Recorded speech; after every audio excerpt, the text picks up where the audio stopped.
Hello and welcome to NewsClick. We have another episode with Dr. Satyajit Rath, and we'll discuss the COVID-19 issues as they're arising.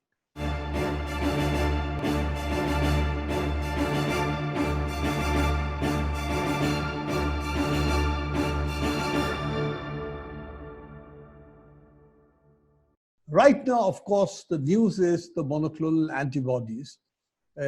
Not a cocktail, but two monoclonal antibodies seem to have been given to Trump in a mixture. And Trump claims this is amazingly good, that he's almost fully recovered. And he's also pushing that it be now allowed for under emergency use provisions, which earlier he had proposed or he had advocated for hydroxychloroquine.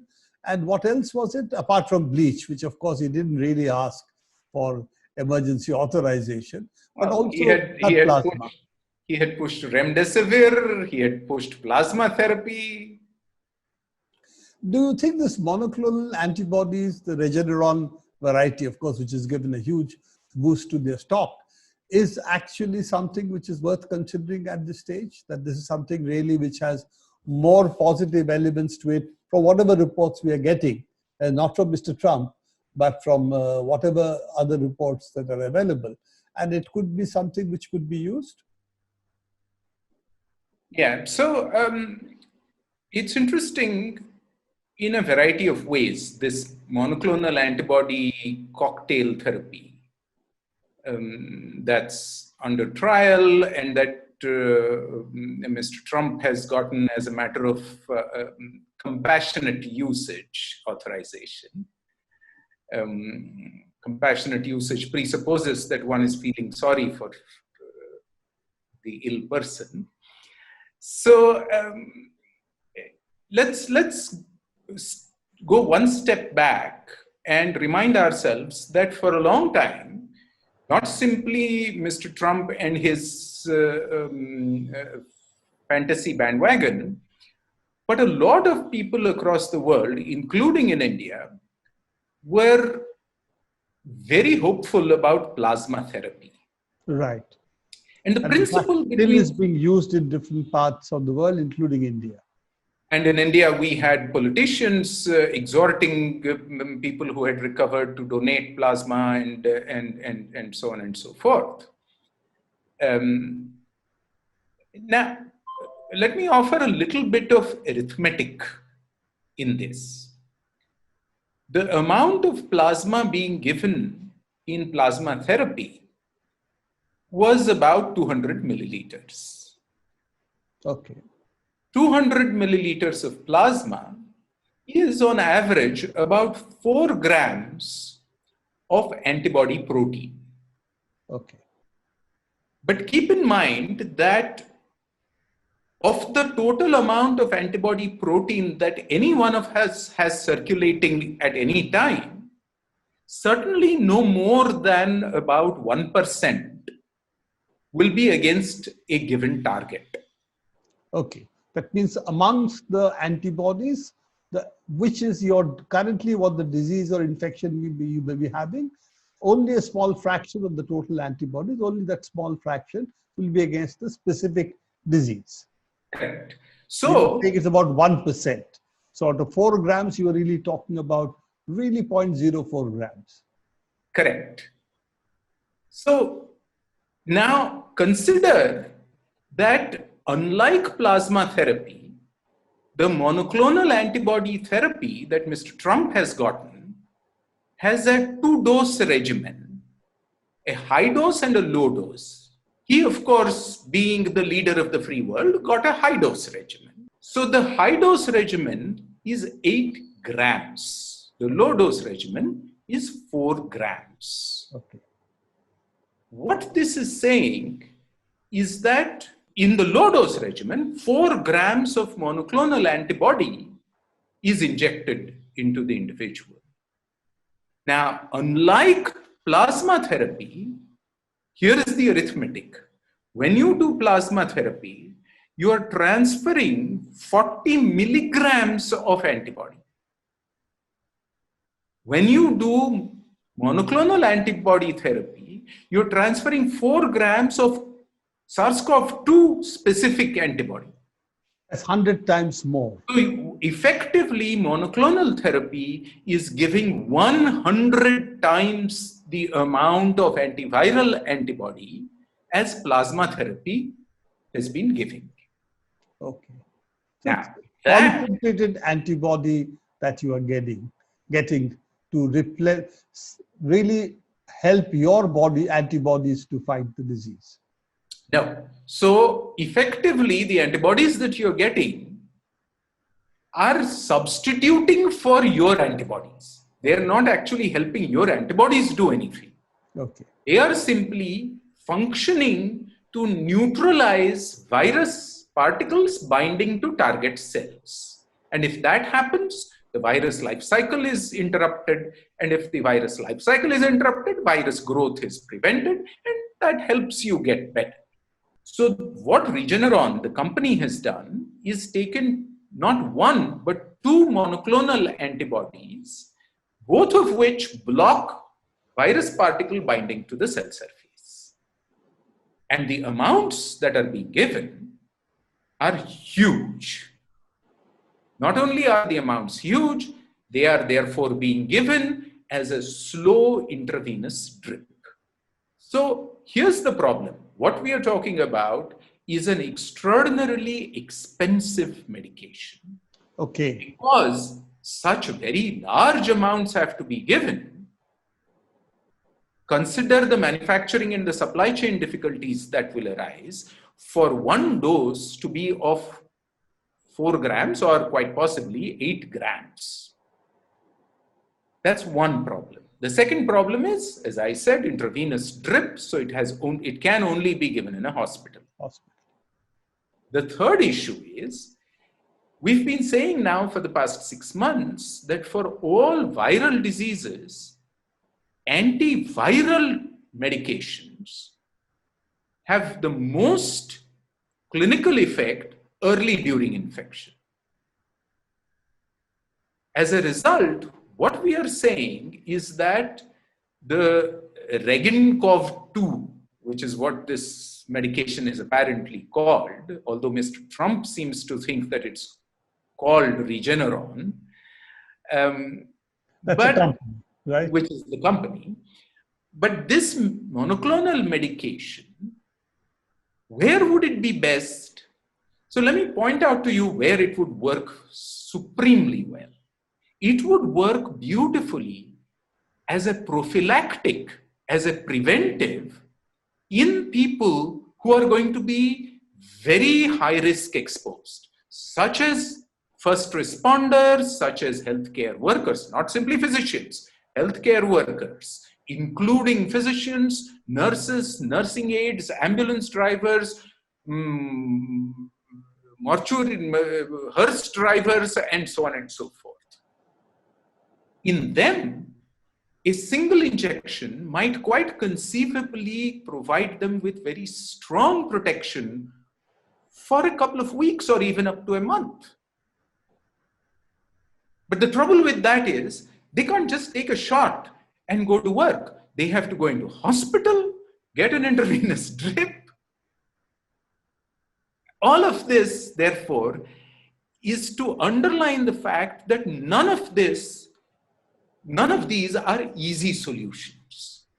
Okay. There are interesting technological possibilities, but there are daunting real-life difficulties with all of this. None of this, of course, does the current president of the United States understand in any nuanced fashion, but nuance has never had any passing acquaintance, apparently, with Mr. Trump. Coming back to the science of it, which excludes Mr. Trump, what we can talk about is, yes, technologically, monoclonal antibodies have enormous potential, but to make it effective under the current situation as something which will stop the epidemic doesn't seem to be on. The cost is high. It's being able to provide it to large numbers of people. We just don't have the production abilities at the moment for that, not likely in the near future either. The cost is high. And fourth, as you pointed out, it needs hospitalization. And people who are likely to benefit most are unlikely to be able to get into a hospital to get this prophylactic, and unless you really privilege completely the healthcare system as the primary user of this, which at the moment is not likely, because then of course Regeneron doesn't make high profits from it, and therefore this is not, doesn't seem to be the way most talks about use of the monoclonal antibodies are being discussed at the moment. So let me add a political footnote to this, which is that none of what you just summarized is going to stop Regeneron's stock price from going up, and none of it is going to prevent the use of the Regeneron monoclonal antibody cocktail, eventually when it is licensed, by the rich and famous. And Yes, that unfortunately. is emblematic of our socio-political response to the pandemic. It's also interesting that all this goes, the interest goes high, there's a lot of hype, then it seems to die down. Remdesivir is not being discussed about, the discussion seems to have completely died down. We don't know whether any benefits are accruing to the people, but it's certainly true that it is, remdesivir is certainly a high selling drug at the moment. So as you said, the stock price of the company definitely, Gilead's is definitely has gone up. Absolutely. But in terms of does it really help, we don't seem to hear about it anymore, because we had pointed out, you had pointed out in the show that it might be useful in the early stages, but that's not the stage in which it's normally being given, and it's being given in hospitals, and that's not the stage that it really is very useful. At that stage, dexamethasone, corticosteroids are definitely much more useful, because you're facing a different set of problems at that point of time. Coming back to our discussion, and we have been doing this for quite some time now, that COVID-19 pandemic can only be stopped with vaccines. That's really the long-term solution, if we call it a solution, to the pandemic. That yes, even if it becomes endemic, but the ravages of the pandemic, as you see, can be certainly controlled significantly with vaccines.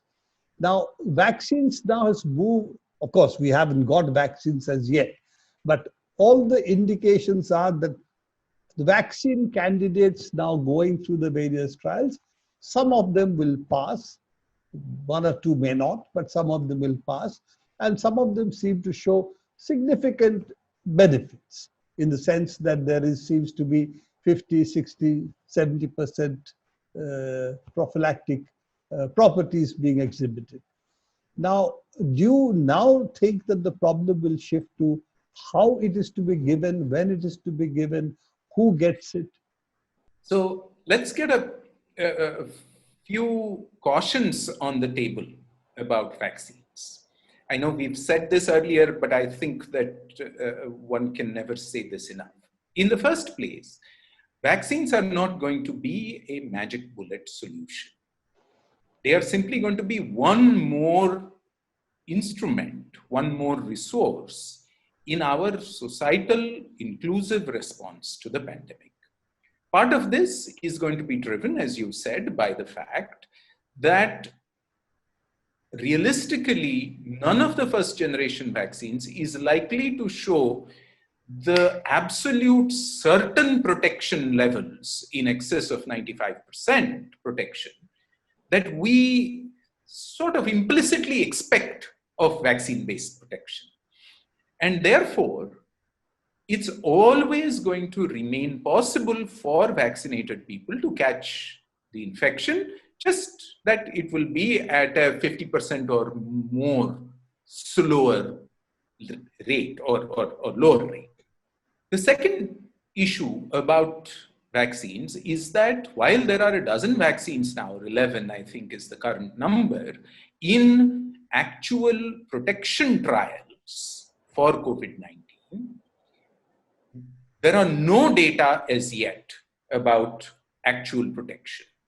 Mr. Trump's Mungeri-lal dreams notwithstanding, I doubt seriously whether any credible data are going to come out before his fate is determined on the 3rd of November at the election hustings. Let's also remember that AstraZeneca's vaccine candidate had to be stopped in the trials for quite a few days because one individual who received the vaccine as a volunteer became seriously ill. And it was only after quite a few days of data examination and thinking by the Data Safety and Management Board of overseeing the vaccine trial that the trial resumed. These sorts of interruptions are the norm in large-scale trials of any medication, not simply vaccines. Yeah. And to underline that, only yesterday, the Johnson & Johnson vaccine candidate trial has been halted, again for exactly the same reason, while the Data Safety Management Board examines the matter. This is to make the point that there is a long way to go before we begin to get reliable data about any of these vaccine candidates, before coming to the point of licensing any of them.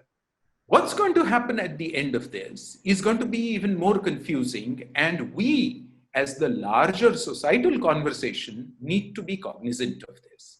Because what's likely to happen is that in a span of a few weeks, more than one vaccine that provides a modest degree of protection, as you said, 60%, 70%, 75%, will get licensed.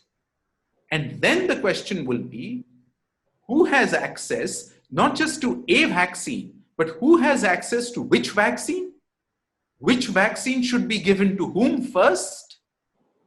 Can we cross vaccines? I have taken this vaccine, 6 months later, can I take the other vaccine? Or am I now technology locked into one vaccine? What happens if supplies for one vaccine run out? The kind of logistical nightmare in public health that this has the potential to create has to be thought about seriously, and not simply by opaque government policy-making bodies, which is the current state of affairs the world over, but also by informed citizens at large. Satyajit, you make a very, very important point that the opaque decision-making bodies all over the world, particularly in the country. But we must also welcome, and normally we have been very critical of this government, which will continue to be, I'm sure, that for the first time we have the health ministry talking about public health, not the home ministry. Till now, it was in the Disaster Management Act, it is the home ministry which came out with all the notifications. There is now hope that actually, strangely enough, even the health ministry might start talking about COVID-19. And we have Harshavardhan, health minister, have already 3 such delivery to the nation. He has spoken to the nation 3 times on this issue. And he has talked about wonder of wonders vaccine distribution, priorities and all of this thing, saying that we are going to take care of it. Of course, as you said, we do not know who else is involved, how are the states going to be involved, who are the producers. It's also true that the government seems to be pooh-poohing the argument that Adar Poonawalla gave, that we need 80,000 crore rupees for the vaccine. He said the amount will be much less. How the amount will be much less, we have no idea. Is it because we're going to use much less vaccines? Or is it that they have cheaper vaccine sources which we know nothing about? None of this is in the public domain. But at least we should welcome the health minister talking about health, right? Oh, absolutely. I in agreement with you, I have been both surprised and pleased that the health minister of the country has been speaking to the country and by and large has been saying unexceptionable evidence-based, science-based things about the epidemic. This is to be welcomed, no matter what political configurations and reconfigurations lie behind it, it must be welcomed. I still have grave reservations about the fact that we have an Ayush ministry that has been issuing packages and cocktails of medications, I use the word in inverted commas, that rival Mr. Trump's fantasies about, with regard to their utility in COVID-19, being suggested by the government of India. But nonetheless, by and large, I agree entirely with this. Let me say something in this somewhat unfamiliar context of saying good things about governments. And that is, I must confess that I sympathize with governmental policy-making bodies that are grappling with the issue of COVID-19 vaccine implementation strategies and policies.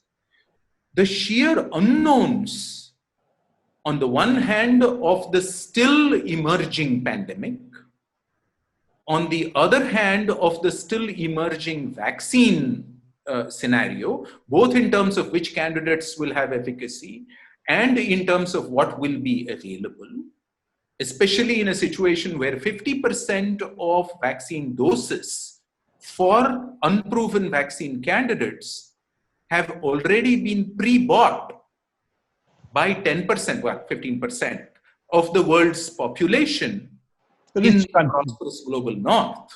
Rich countries, European Union and United States, of course, being the chief ones. And in this situation, I must confess that I have great sympathies with any committee or group, advisory group, that is grappling with vaccine implementation policies and strategies to suggest. So we should be critical, we should be asking for information, but we should also give our sympathy when it is well deserved. Yes, and as you say, that there are a number of questions: who gets it, when do they get it, which vaccine do they get, and how to reach it to them. This is not going to be a minor issue. Reaching with the cold chain intact, being able to distribute it. These are 2-shot vaccines, most of these. The 2 shots have to be given at a certain sequence. They're not the same for each of the vaccines. All of it is a logistical nightmare.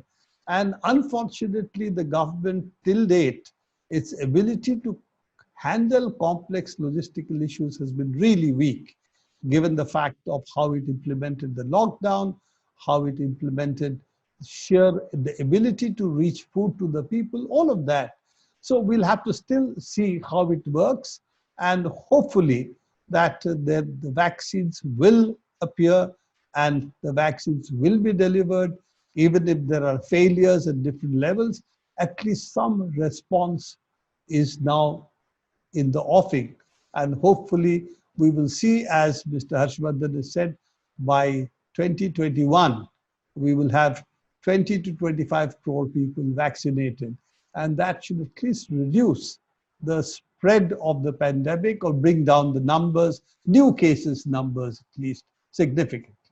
Well, yes, I'm by no means convinced with the optimistic projections that the health minister makes, but we will wait and see. As you point out, let me underline for our audience the technical challenges involved, with only 2 examples. One is that one of the front-runner vaccines, the Moderna vaccine candidate, requires ultra-low temperature storage.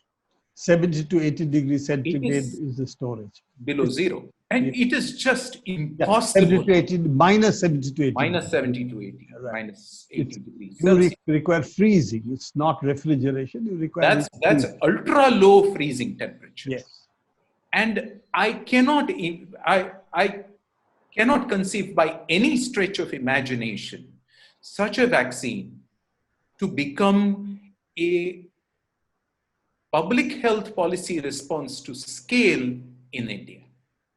I'm sorry, I wish I were wrong, but I cannot imagine this. Satyajit, it's not even you and India. The same argument is being raised now in the United States, And the US, as you know, the federal architecture like India, the state governments have said that we have no ability to handle this temperatures at this scale. So more evolved, more technologically developed systems are also not seem to be in a position to do it. And it also raises the question, why so much hype about Moderna if this was the problem? And there are a couple of more of the same genre which also require similar temperatures. Yes. And the second, absolutely. And the second example I want to give is the fact that the only single dose vaccine candidate that is currently being tested for protection is the one that was halted yesterday, the Johnson & Johnson. So all the other leading so-called front-runner vaccine candidates are more than one dose, by and large, 2 doses. Sure. And that immeasurably complicates a massive, very short-term vaccination implementation program. So none of this is going to be easy. And I am therefore not anywhere near as sanguine about 2021 and our vaccination status as the health minister is. But nonetheless, he has my sympathies in this difficult time. Cautious optimism, but we need to keep our fingers crossed about how the logistics will be handled, who will it be handled for, and whether it will reap the success that is being hoped or claimed for it. Thank you, Satyajit, for being with us and explaining to us the rather difficult task of how do we look now at the immune system's response to the COVID-19 infection, because whether it's monoclonal antibodies or vaccines, this is what we're looking at. And that, of course, is your specialization. This is all the time we have for NewsClick today. Do keep watching NewsClick and also watch our COVID-19 discussions as well as the discussions with Professor Rath.